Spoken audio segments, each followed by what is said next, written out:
J'ai 2 crêtes sur la tête. On ne me trouve que sur le caillou.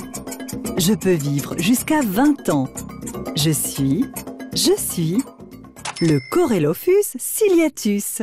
Le Corelophus ciliatus est un gecko que l'on appelle aussi le gecko à crête.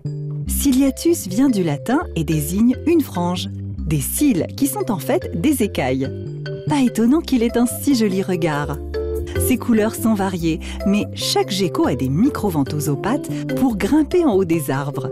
Ils sont principalement nocturnes et dorment à l'abri des regards pendant la journée. Savez-vous qu'il existe un point commun entre le Corelophus ciliatus et une grenouille? Tous les deux se déplacent en faisant des bonds. Il est plutôt souvent sur des basses branches, même si on peut le trouver jusqu'à 10 mètres d'altitude. Mais en fait, il y a une caractéristique, lui, il va être capable de faire des bonds. Il va se déplacer de bond en bond dans la végétation et il est un peu plus pâteau lorsqu'il s'agit de monter ou de courir, mais en fait, il est très fort de sauter d'arbre en arbre ou de branche en branche. Pourquoi est-il si particulier ? Corelophus ciliatus, contrairement à tous les geckos, ou la plupart des geckos et des 5 qu'on a en Calédonie, il est capable, quand il est menacé, de laisser tomber sa queue pour faire diversion. Mais, contrairement aux autres, la queue ne va pas repousser, et ce qui fait que la plupart des individus qu'on trouve dans la nature, près de 95%, n'ont plus de queue. Ils l'ont laissé à l'occasion d'événements où ils ont échappé à un prédateur.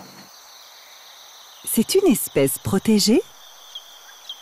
C'est une espèce qu'on a pensé éteinte pendant un long moment puisqu'elle avait été découverte assez tôt au 19e siècle, au début de l'arrivée des Européens. Très rapidement, cette espèce avait été découverte.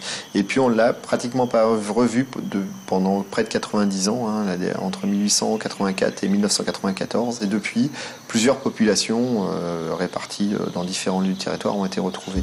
Ce qui fait qu'aujourd'hui, cette espèce est malgré tout assez rare et considérée comme une espèce vulnérable du point de vue de sa conservation à long terme.